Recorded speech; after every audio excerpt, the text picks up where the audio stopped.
Hey guys, what's up? It's Snitchery. How you doing? I'm in a rush today, babies. Today's the day that your girl is finally getting her under eye bags filled. This has plagued me for 101 years, and I will be talking to you guys all about it in about 2 hours, but I literally have to leave right now to get it done, and I forgot I hadn't filmed an intro. So I wanted to show you guys just a before of my face. I have no face makeup on. I have my eyes, lashes, and my brows. This is all bare. I've always had pretty deep under eye bags, so when I see you guys in 10 seconds for you and 2 hours for me, I'm not sure if it'll look too different, but we'll see. Okay, hey! So it's actually the next day. It's not 2 hours later like I promised. By the time I got home from the med spa, it was already too late to film because I do use natural lighting. So I decided to wait until tomorrow morning because I was a little bit swollen anyway, so this will probably give you a better representation anyway of what the procedure looks like. Also, we have the struggle bun, ladies and gents, one of the most interesting ones we've ever accomplished. Sorry about that. So as you can maybe see, I did have the under eye procedure done yesterday, so it would be about around 24 hours ago now. So I'm almost a day out. I should have shaved my armpits. Sorry. So I'll come closer and give you guys a proper before and after before the end of this video, but for now, on my face, all I'm wearing is, I filled in the ends of my brows and I have on a tinted lip balm, so I have on no concealer, no face makeup, no foundation, no BB cream, no none of that. So I do want to tell you guys a little bit about how the procedure went and why I actually ended up getting 2 procedures and whether or not they were worth it. But before that, if you've never seen my face before and you're interested in seeing my face again, feel free to subscribe down below. We would love to have you. Also, if you're a returning subscriber, thank you so much for joining me on this little video journey. It really does mean the world. I say that every video and it always sounds corny, but it's always true. This month alone, we have gained almost 50,000 subscribers just this month, which is it's amazing. It's blown my expectations out of the water. So yeah, if you're coming back, welcome. And if this is your first video after you subscribed, welcome for the first time. Yay. As always, liking this video is the easiest way to support it if you like videos like this. There's a machine at the med spa. You guys are gonna think I'm like a crazy like procedure person. I'll get into my filler history and stuff like that, so you'll see that I'm not. But when I was at the med spa, I learned about a thing called M-Sculpt, which is a machine you can strap to any part of your body, but most often it's used on abs and your rump, your little butt. It mimics, from what the technician told me, 20,000 crunches or 20,000 squats, basically. So the machine clenches and unclenches your muscles faster than a human could possibly do it. So within 4 sessions, which you can do over the course of a week or 2, you basically are getting like 100,000 sit-ups or squats out of this machine, and your body reflects that. So you actually physically get that strong, and your muscle tone becomes so much more defined on your body, so you look much fitter. Anyway, all this to say, that was a really long non sequitur, but I really want to try this machine because it sounds way too good to be true and it sounds absolutely crazy. So if you guys want me to try it, let me know by liking this video and telling me in the comments if you want to see like what a ab machine could potentially do to this. But that is not what this video is about. This video is all about under eye bag filler, so let's go ahead and get into it. So before we get started, a very quick rundown of my filler history. About a year ago, I went and got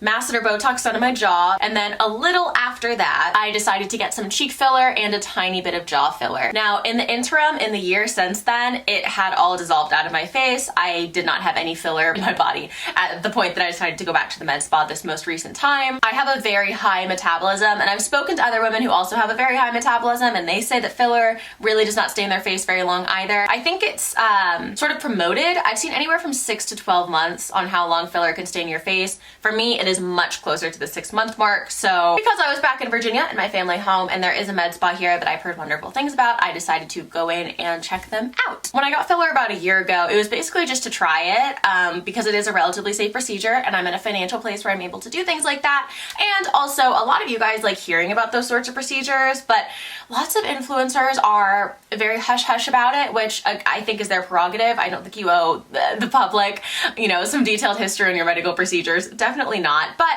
I'm not shy and I'm very open about stuff like this. So I thought, okay, I'm gonna get this done and I'm gonna tell you guys about it, and it's temporary and it's gonna be fun, and it was. The exception to that is my chin filler. I have the most minuscule amount of filler that I got way more recently because my chin, if you look back at my old videos, is very lopsided. I sort of just wanted to see what it would look like. That's sort of the mentality I have with face filler, is that compared to surgery, it is a relatively safe procedure. While I'm not necessarily eager to get these sorts of things done, again, I did wait a year in between getting my first round of filler and going back in. It is interesting to sort of see what you can do with your face, especially when you always keep it subtle like I do. No tea, no shade. Go extreme if you want to, girl, but I'm sort of fond of all my features, so I keep it sort of close to the chest just for me. I decided that before I went back to New York, I would go ahead and get my under eye bag filler done. Now, I'd always wanted to get this done from even before I got my first round of filler a year ago. It was sort of the thing that I was always like leading towards, but I was really scared of it because they are putting needles like really, really, really close to your eye. I definitely wanted to wait before pouncing into probably the scariest sort of filler you can get on your face, if I had to guess. But I have always had what I perceive to be really deep set under eye bags. They're hereditary. My dad has them. My mom and my brother don't. I've always had them, and I've always used so many lotions and potions and creams and ointments and powders and everything to try to correct the pigment. And then, God, the number of concealers and powders and lotions and potions and pigments that I use afterwards to try to cover them, it just kind of became too much. And if you watch my most recent makeup video where I ranted about how difficult it is to fully cover under eye bags and not then immediately go into full coverage foundation, go ahead and check that out. But it's basically been getting on my nerves ever since I started doing makeup that my under eye bags were so deep set. So I decided that because I trusted this med spa and they did a great and very natural job, that I would go ahead and see if I could get a little corrective procedure and fill in the hollows of my under eye bags. So when I went in, I also decided, because I don't really make it a habit to go to the med spa, that I was also going to go ahead and get my cheek filler topped up, because I really liked having it. I know there are gonna be so many comments that are like, you're so fake because you made your chin less lopsided with filler and now your cheeks are puffier. How dare you? And it's well within your right to think that, and it's also well within your right to say that, of course, preferably in the comments of this video, because the algorithm doesn't know the difference, and that's fine, but it's fun. And not only is it fun, but I get to tell you guys all about it, which I think some of you think is fun, so it's kind of a win-win. When I told the tech that I wanted a little bit of my cheeks, she basically said, oh, well, maybe we don't even need to do under eye bag filler then, because we can do a little bit of volume in your cheeks, and then maybe the added volume will actually make your under eye bags less deep set. And I was like, oh, Gucci! We did the cheek filler, it was lovely. I'm still a little bit bruised because, again, I don't have any